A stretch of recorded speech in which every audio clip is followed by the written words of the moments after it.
ทักทายสบายดีทุกคนเนาะที่กำลังติดตามรับชมในซองอาคาน้อยอยู่ณตอนนี้คือวันนี้เป็นเสาร์วันใหม่ของกันนอนนิวปลาฝนตกพี่น้องไอ้ตอนนี้ก็เป็นตอนเช้าๆเนาะได้ยินเสียงน้ำลายแล้วก็บวกกับเสียงนกเสียงหนูบรรยากาศตอนเช้าๆประมาณ6 โมงตอนนี้ข่าวไปหมดแล้วยังแต่ค่อยคนเดียวเนาะตื่นสายนิดนึงตื่นสายคือการมาอยู่ปลามานอนปลาก็ประมาณนี้เนาะตื่นในเช้าๆก็ไปโละปลากลับมาแล้วก็ตอนแรงประมาณ3-4 โมงก็ออกไปต่อจนค่ำจนจาม9 โมง 10 โมงเนาะถึงจะได้กลับมาตอนนี้ก็ตอนเช้ามืดนิดนึงดับไฟมันมืดเนาะแต่ทุกคนตอนนี้ต้องเตรียมของเข้าปลากันเมื่อวานนี้ฝนตกแห้งแล้วก็บ่ได้อย่างพี่น้องเลยมือนี้บ่เหลือบ่พลาดชีวิตประจำวันของเราก็ประมาณนี้แหละเนาะมันนอกวันนะอันนี้ก็เปียกหมดวดเพราะว่ามีแขกพิเศษมานำเนาะ ต้องหาอาหารให้เพิ่นจะได้เป็นข้าวเหนียวเจ้าที่ดี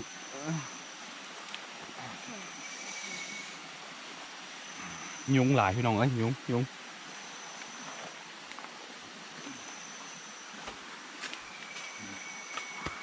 โอเคทุกคนเดี๋ยวเจอกันเนาะ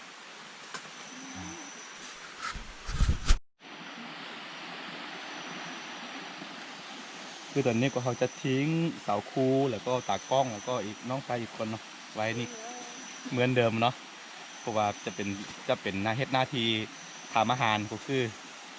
เฮ็ดอันไม่อย่างก็ข้าวรามเนาะเพราะว่าเขาไม่ได้เอาหม้อมันอย่างมากกันข้าวปลาเนาะนี่หม้อธรรมชาติอะไรมีไม้ไผ่เยอะแยะพี่น้องเนี่ยส่วนนี้ก็เดินทางอุปกรณ์สำคัญที่บนท้ายให้เบิ้งดีกว่าเนาะแต่ว่านี่แหละอาวุธคู่ใจของเราโอเคแล้วเจอกันตอนกลับมาอีกทีนึงแล้วก็เฮ็ดอาหารเนาะ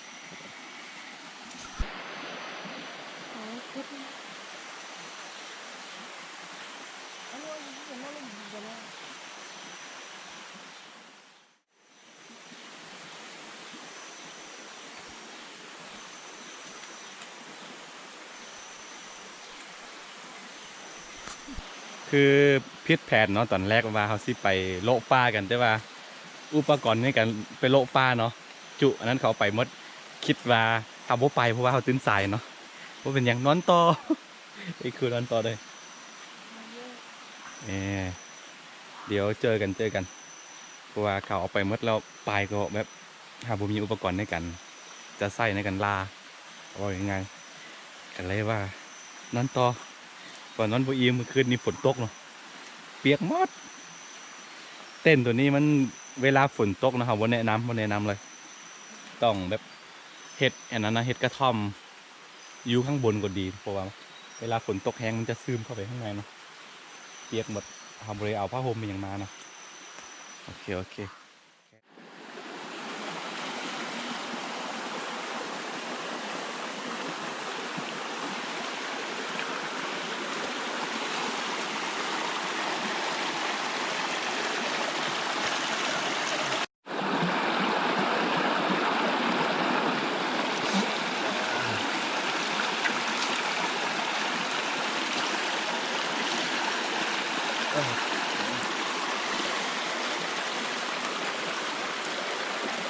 ตอนนี้ตอนเช้าเนาะ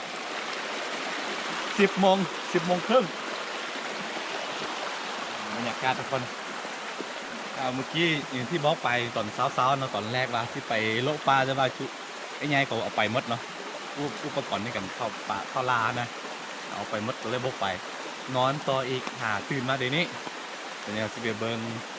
เขาเฮ็ดอาหารไว้แล้วแหละเบิ้งกันนะมีไอ้คูแล้วก็มีน้องไซมีตะก้อม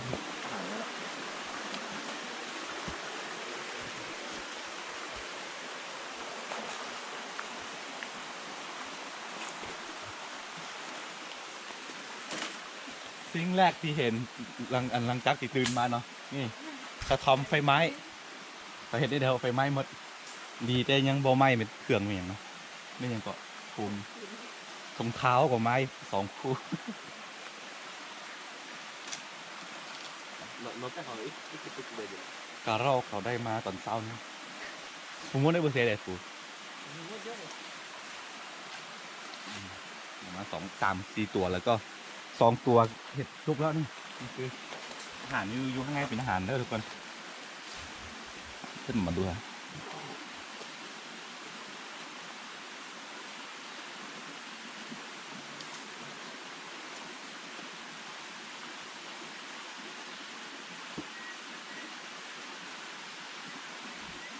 เนื้อกระรอก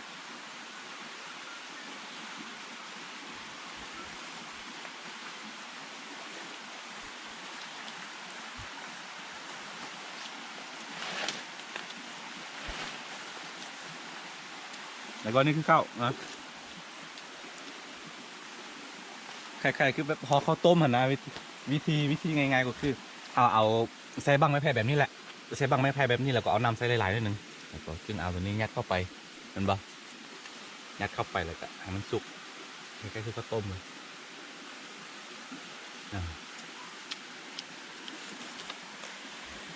อ๋อ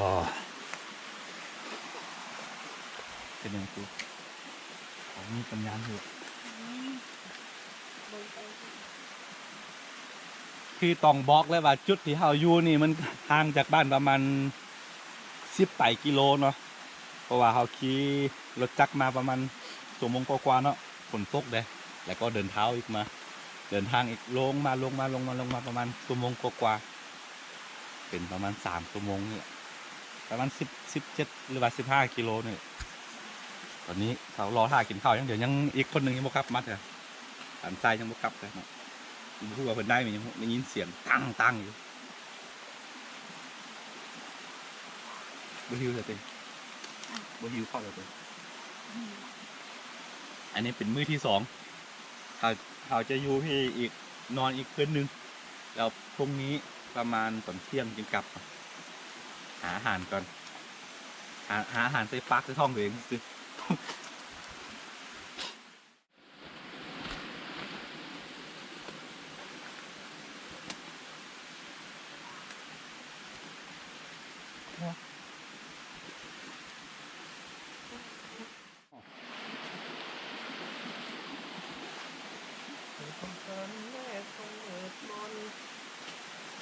โอเคทุกคนตอนนี้เราสิกินข้าวเช้ากันทุกคนเลยนี่10 โมงกว่าแล้วใกล้11 โมงโอ้ยอาหารเช้ามื้อนี้มีนี่แกงกะรอกใส่บ้องไม้ไผ่แล้วก็ข้าวต้ม มื้อนี้ครูบ่มีหยังกินแม่นบ่ กินข้าวละ กินข้าวลาบเพราะว่าบ่กินหยังก็บ่กินกะรอก yang mampu deh ให้มันเบอร์เลย ก็มามาคือเป็น อันกูย้ำมันบ่นี่ bukan ini apa bagusnya lah อาหารเช้าหลังจากที่กินข้าวอิ่มแล้วก็พักผ่อนนิดนึงแล้วก็เขาก็จะเดินทางต่อเมื่อเดินทางไปโลป่าต่อ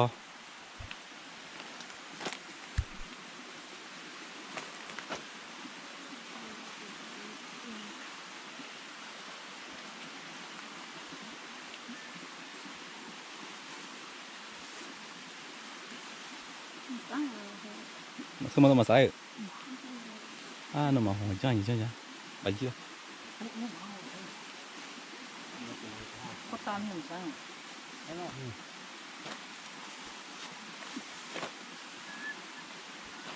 มาไอ้น้องเอ้ยกินข้าวกัน cái gì cái này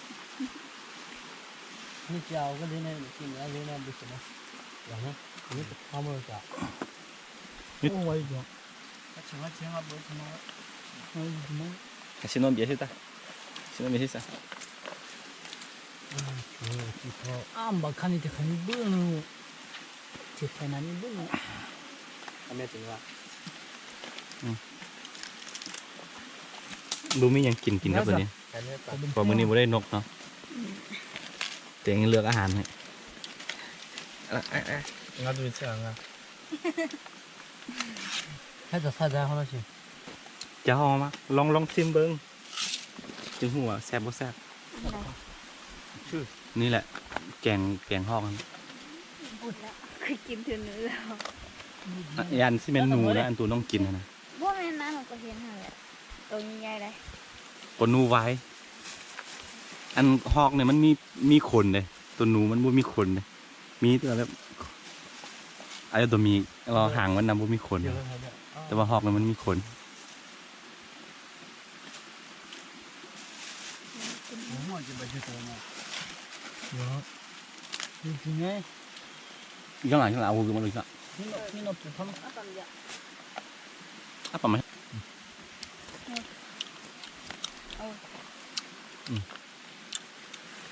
อาลูจะถึงหัวก็เทียบ เดี๋ยวผม ขึ้นไหม ยิงเครื่อง จะใส่แดง ขึ้นไหม แล้วผู้จ่าวันนี้ผู้จ่าสำแล้วถ้าเรื่องนั้นแบบเวลาอันเท่ากันละจะดึกขึ้นเนี่ยผม มันก็อาปากเรื่องเบื่อใช่ใช่ จะเรื่องจังเลย ให้เยอะให้เยอะให้เย จะ อะ เรื่องจังเลย อะไร เอาใบตองแล้วนั่นแหละเห็ดนะ นี่ นี่แหละอันนี้แหละ ให้รักมันโน้นมันเชื่อป่ะว่าจะได้น่ะมันก็ยังกันอ่ะ เนี่ยจ้าก็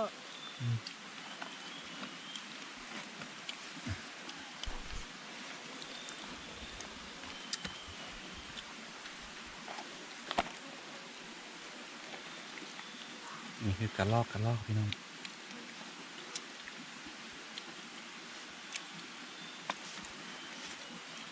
เราช่วยช่วยแม่ก็เรามาทำช่วยน้อง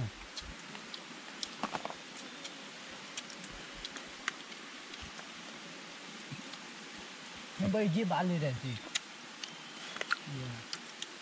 จีบอะไร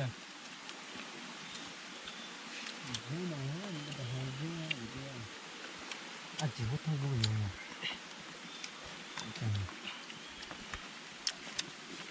งาตัวเดียวนี่มันเป็นหัวโตเลยตัวนั้นงามีอะไรมาตัว นี่มันก็เป็นอันนี้เลย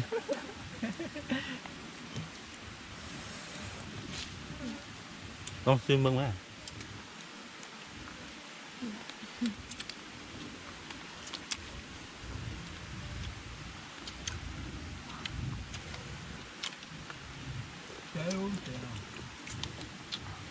もでもな。あ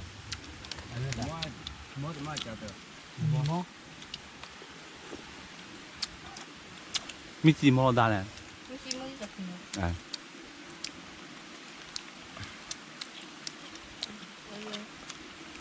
へざざじめ。のろば。しべちはね、ひょちかめ。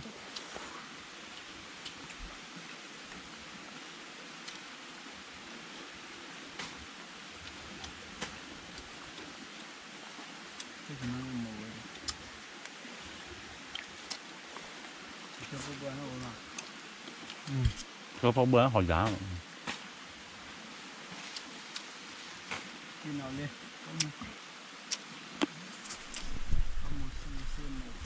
ที่ใช่แล้วพูดจะเลยมันเลยมั้ง ตาโคนแสบ ก็นะมันจ้าเนี่ย เอาเยี่ยเยี่ยแต่เอาโลน่าจะเท่สิ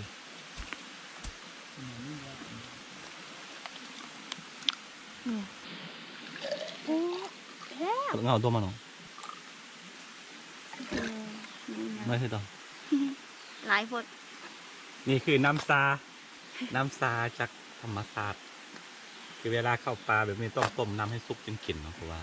เพื่อการพยาธิไม่อย่างโรคภัยต่างๆหลายๆอย่างนี่อย่างเช่นอันนี้เนาะเป็นนิ้วไม่ได้น้ำให้กินน้ำดิบคือการต้มน้ำใส่บ้างไม้ไผ่แบบนี้นะบ่จำเป็นต้องเอามีอย่างใส่เลย มันจะมีรสชาติของมันออกมาจากไม้ไผ่นี่แบบมันๆหอมๆเลยเนาะแซ่บไอ้ครูลองชิมมึง อันฮอต ก่อนลวกลิ้นให้มันซาไปก่อนเลยหลังจากที่กินข้าวอิ่มเนอนนี่คือ กิจกรรมหลังจากกินข้าวอิ่ม ปีนไปทางคนตะกล้องเขาเห็นยังอยู่บนหิมะเลย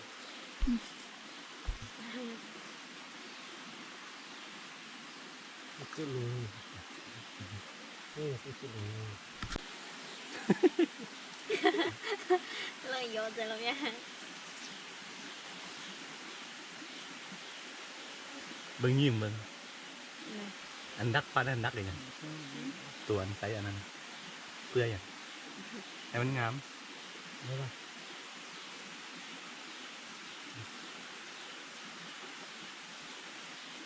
อืม cái mỏ này ta mày không biết thấy gì đó coi đi คือหลังจากที่กินข้าวอิ่มแล้วก็เขาสิพักผ่อนนิดนึงพักผ่อนนิดนึงแล้วก็สิไปโลกปลาต่อทุกคนทีนี้รู้สึกว่าฝนยังบ่มาแถวเนาะน่าจะบ่มาแล้วแหละ ta chúng ฝนมานี่บ่ได้เมียก็ได้ không có tụi mình đây giờ hay nói đây เราไปกินจริง là ๆเขาไม่มีเลยดู นี่ cá cha เอาละทุกคนตอนนี้ถึงเวลานอนพักผ่อนนิดนึงเนาะเพราะว่าตอนนี้กินข้าวอิ่มแล้วนะมันคงจะประมาณสัก1 ชั่วโมงแล้วก็อาจจะออกเดินทางต่อออกไปล่าสัตว์ เวลาสัตว์ด้วยอาวุธบบอกดีกว่าบ่ให้เห็นดีกว่าเนาะเราจะไปกัน จะไปมื้อนี้ฝนบ่ตกแน่นอนต้องได้แน่นอนเนาะแล้วสำหรับคลิปนี้เราสิจบอยู่นี่เนาะผู้ใดมักก็อย่าลืมกดไลค์กดติดตามซองอาคาน้อยเนาะเพื่อบ่ได้พลาดวิดีโอใหม่ๆจากซองอาคาน้อยแล้วเจอกันใหม่ในคลิปหน้าสำหรับคลิปนี้ไปก่อนทุกคนสบายดีไอ้ครูบายตัว ไป ตอนนี้เราที่เป็นรถพักผ่อนเราเจอกัน